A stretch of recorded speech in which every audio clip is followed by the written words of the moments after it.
Assalamualaikum warahmatullahi wabarakatuh. Oke anak-anak, kita akan meneruskan pelajaran minggu kemarin, yaitu tentang ikatan kimia. Sebelumnya, kita sudah mempelajari mengenai ikatan ion dan ikatan kovalen.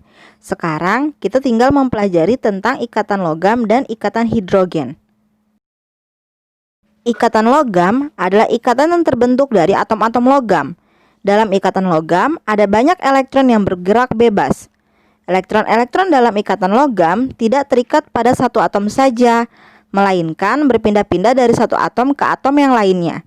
Nah, perpindahan atom-atom ini disebut terdelokalisasi. Gambar di samping adalah gambaran bagaimana kumpulan elektron membentuk awan elektron yang bebas bergerak. Nah, di tengah-tengahnya ada ion positif dari atom logam. Jadi elektron-elektron tersebut mengelilingi ion positif dari atom logam. Berikut pengaruh ikatan logam terhadap zat logam itu sendiri.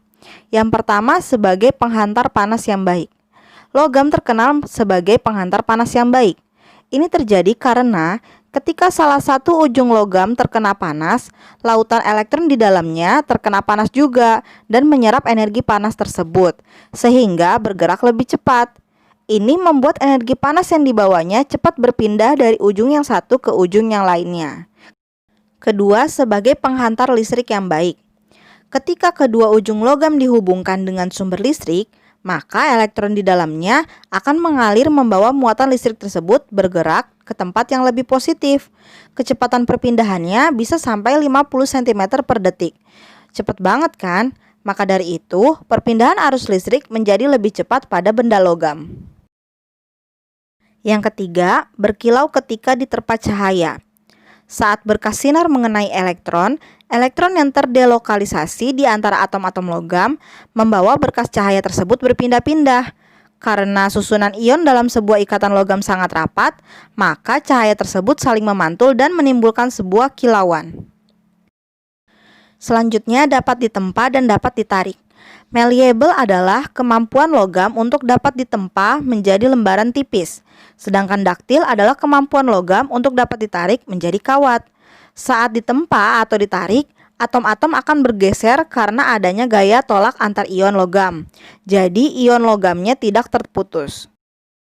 Jadi sebenarnya jika logam itu ditempa atau ditarik, sebenarnya dia itu jumlah ionnya tidak berkurang atau tidak bertambah, melainkan hanya bergeser ke tempat yang lain. Selanjutnya ikatan hidrogen. Ikatan hidrogen adalah ikatan yang terbentuk dari atom H yang terikat pada atom N, O, dan F dari molekul lain. Nah, contohnya ikatan O dengan H, ikatan N dengan H, ikatan F dan H dalam H2O, NH3, HF, atau C2H5OH.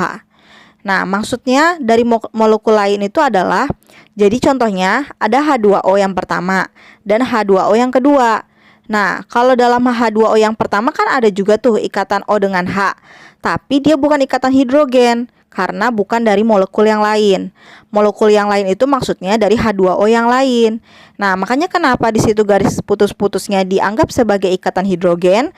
Karena O itu berasal dari H2O yang di sebelah kiri kan, sedangkan H-nya berasal dari H2O yang di sebelah kanan. Jadi dari molekul yang berbeda. Nah, makanya dia bisa membentuk ikatan hidrogen. Sedangkan untuk ikatan O dengan H dalam satu molekul itu bukan ikatan hidrogen. Selanjutnya kita belajar membuat bentuk molekul. Bentuk molekul dibuat berdasarkan adanya pasangan elektron ikatan atau PEI dan pasangan elektron bebas atau PEB pada kulit terluar. Pasangan elektron ini memiliki muatan sejenis sehingga ada gaya tolak-menolak. Pasangan-pasangan elektron ini akan memperkecil gaya tolak-menolak dengan cara membentuk suatu susunan tertentu. Nah, ini adalah bunyi dari teori VCPR atau teori pasangan elektron kulit valensi. Menurut VCPR, gaya tolak-menolak akan besar jika terjadi di antara PEB atau pasangan elektron bebas. Sedangkan gaya tolak-menolak akan kecil jika terjadi di antara PEI atau pasangan elektron ikatan. Nah, untuk urutan ukuran tolak-menolak dari besar ke kecil adalah jika terjadi di antara PEB dan PEB, lalu PEB dan PEI, dan yang paling kecil adalah PEI dan PEI. Jika masih bingung, mari perhatikan slide selanjutnya. Dalam penentuan bentuk molekul, nanti kalian akan menemukan istilah hibridisasi atau penyetaraan tingkat energi melalui penggabungan antar orbital senyawa kovalen atau yang disebut kovalen koordinasi. Jadi hubungannya adalah nantinya bentuk molekul akan dipengaruhi oleh bentuk orbital hibridanya. Berikut kita akan belajar menentukan bentuk hibridisasi dan bentuk molekul. Nah, ada dua cara, yaitu yang tanpa PEB dan yang memiliki PEB. Sekarang kita belajar dulu cara menentukan bentuk molekul dan hibridisasi tanpa PEB. Langkah pertamanya, tentukan apakah molekul tersebut memiliki PEB atau tidak. Contohnya, CH4. Ternyata CH4 tidak memiliki PEB, karena bisa kita lihat semua elektron di atom H berikatan dengan elektron di atom C. Nah, yang kedua, tentukan rumus umumnya. A untuk atom pusat dan X lambang untuk atom terikat. Untuk CH4, atom C-nya adalah atom pusat. Kenapa? Karena semua H-nya berikatan dengan atom C. Nah, makanya di sini C-nya atom pusat dan H-nya adalah atom terikat. Jadi untuk CH4, rumus umumnya adalah AX4. A-nya untuk atom pusat tadi si C, dan AX4, X-nya kan tadi atom terikat. Karena atom terikatnya H-nya ada 4, makanya di sini X-nya X4. Jadi AX4. Langkah ketiga, tentukan hibridisasinya dengan cara membuat konfigurasi elektron. Dari atom C, konfigurasi elektronnya adalah 1s2, 2s2, 2p2. Kalian masih ingat kan materi untuk menuliskan konfigurasi elektron? Yang pertama, ketahui dulu nomor atomnya, lalu buat konfigurasi elektron berdasarkan prinsip Aufbau. Nah, ketemulah 1s2, 2s2, 2p2. Lalu konfigurasi elektron H, karena nomor atomnya 1, jadi konfigurasi elektronnya 1s1. Nah, terus kita buat diagram orbitalnya. 1s2 itu ada 2 elektron di dalamnya karena s2, pangkat 2. Nah, lalu 2s2 sama ada 2 elektron karena 2s2 pangkatnya juga 2. Lalu 2p2. Nah, harusnya kan maksimal elektron di orbital P itu adalah 6, 2p6 harusnya gitu kan. Tapi karena di sini berhentinya di 2, jadi isinya cuma 2 elektron. Bagi yang masih bingung cara mengisi diagram orbital, kenapa bentuknya jadi kayak gitu, berarti kalian harus buka lagi video yang menentukan konfigurasi elektron. Nah, setelah kita isi diagram orbitalnya, ternyata di dalam orbital P itu ada diagram orbital yang kosong. Nah, bagaimana itu terisi? Dengan memberikan satu elektron dari si 2s. Tadi kan 2s2 yang tereksitasi.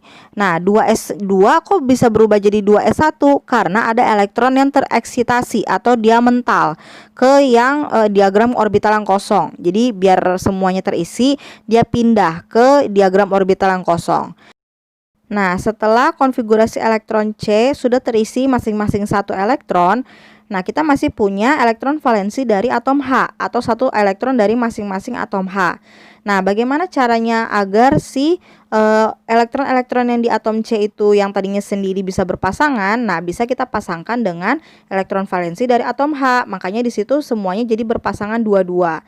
Nah, itulah bentuk terhibridisasinya. Jadi kesimpulannya, atom-atom yang tadinya sendiri yang di posisi tereksitasi, kenapa dia di posisi terhibridisasinya menjadi berpasangan? Karena dia berpasangan dengan elektron valensi dari atom H. Nah, setelah berpasangan semua, jadi hibridisasinya berbentuk sp3. Kenapa? Karena di orbital S dan P semuanya terisi penuh. sp3 berarti kan S-nya 1, P-nya 3. Karena S itu diagram orbitalnya 1, sedangkan P3 itu kotak diagram orbitalnya ada 3. Setelah diketahui bentuk hibridisasinya, nah kita tinggal menentukan bentuk molekulnya. Ini adalah bentuk hibridisasi tanpa PEB untuk hibridisasi yang sp3. Bentuknya adalah tetrahedral. Nah, berikut adalah bentuk 3 dimensi dari tetrahedral.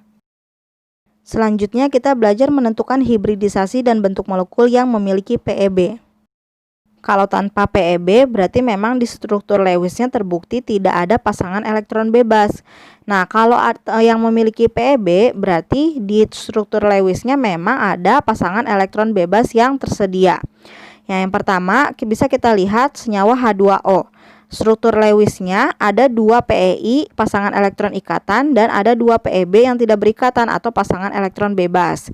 Nah, yang kedua tentukan rumus umumnya. Nah, untuk yang memiliki PeB ada rumus A, X, dan E. A itu sama untuk atom pusat, X-nya untuk PeI pasangan elektron yang terikat, dan yang E-nya untuk PeB untuk pasangan elektron bebas. Nah, untuk H2O karena X-nya atau PeI-nya ada 2, berarti X-nya 2. Dan E itu kan untuk PeB, karena PeB-nya ada 2, berarti E-nya juga bernilai 2. Nah, jadi untuk rumus fisi PR-nya adalah AX2E2. Itu salah ya judulnya, harusnya bentuk molekul dan hibridisasi yang memiliki PeB. Nah, lanjut ya, untuk langkah yang ketiga kita tentukan hibridisasinya. Yang pertama masih sama, tentukan konfigurasi elektron dari masing-masing atom. Kalau di sini karena H2O berarti atom O dan H. Atom O nomor atomnya 8, jadi konfigurasi elektronnya adalah 1s2, 2s2, dan 2p4. Nah, untuk konfigurasi elektron H masih sama, yaitu 1s1. Lalu kita buat diagram orbitalnya. Kalau tadi berhentinya di 2p2, berarti diagram orbital P-nya itu terisi 2 elektron. Kalau di sini 2p4, berarti terisi 4 elektron. Nah, hibridisasinya, kenapa itu ada tanda panah yang ke bawah merah? Karena H2O, karena di sini memiliki H-nya ada 2. Makanya di situ si atom H bisa mengisi masing-masing 1 elektron. Nah, makanya di sini juga terlahir hibridisasinya berbentuk sp3, sama kayak yang tadi. Walaupun bentuk hibridisasinya sama, baik yang dengan PeB atau tanpa PeB sama-sama sp3, namun bentuk molekulnya berbeda. Karena untuk hibridisasi yang memiliki PeB, untuk sp3 bentuknya adalah V-planar. Ini judulnya juga salah ya, harusnya bentuk molekul dan hibridisasi yang memiliki PeB. Nah, untuk hibridisasi sp3 yang memiliki PeB bentuknya adalah V-planar. Bisa kalian lihat sendiri bentuk 3 dimensi dari V-planar seperti apa. Nah, ada tugas. Yang pertama, kalian menentukan struktur Lewis dari unsur Ca, N, Tl, dan K. Nah, ini contoh cara mengerjakannya ada di video yang minggu lalu. Jadi bisa kalian lihat sendiri nanti caranya seperti apa. Nah, untuk nomor 2, sama kalian diminta membuat struktur Lewis dari K2O dan MgCl2. Nah, maksudnya di sini berikan penjelasannya, kalian harus bisa menentukan K2O dan MgCl2 ini termasuk ke dalam ikatan apa, seperti itu. K2O ikatan apa, MgCl2 ikatan apa, dan kenapa membentuk ikatan tersebut, harus diberikan penjelasannya. Tugas 3 juga sama, diminta membuat struktur Lewis kalau ini dari NH3 dan H2SO4. Nah, kalian juga diminta memberikan penjelasan yang sama, itu NH3 dan H2SO4 termasuk ikatan apa dan kenapa dikatakan ikatan tersebut. Nah, harus diberikan penjelasannya. Nah, kalau tugas nomor 4, kalian diminta untuk menghitung PeB dan PeI dari yang A, BeCl2 dan yang B, XeF4.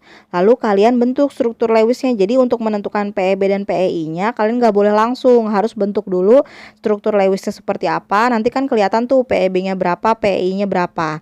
Ingat ya, PeB dan PeI itu adalah pasangan. Jadi kalau kalian lihat elektronnya yang bebas itu ada 6, berarti itu 3 pasang, bukan 6 ya. Nah, untuk tugas nomor 5, lanjutan dari tugas nomor 4. Jadi, nomor 4 tadi kan kalian sudah tahu tuh struktur Lewis seperti apa, PeB dan PeI-nya berapa. Nah, berarti kalian bisa menentukan hibridisasi dan bentuk molekulnya. Nah, itu untuk jawaban yang nomor 5. Lalu lengkapi dengan gambar bentuk molekul 3D-nya. PR-nya dikumpulkan Selasa minggu depan. Sekian, terima kasih.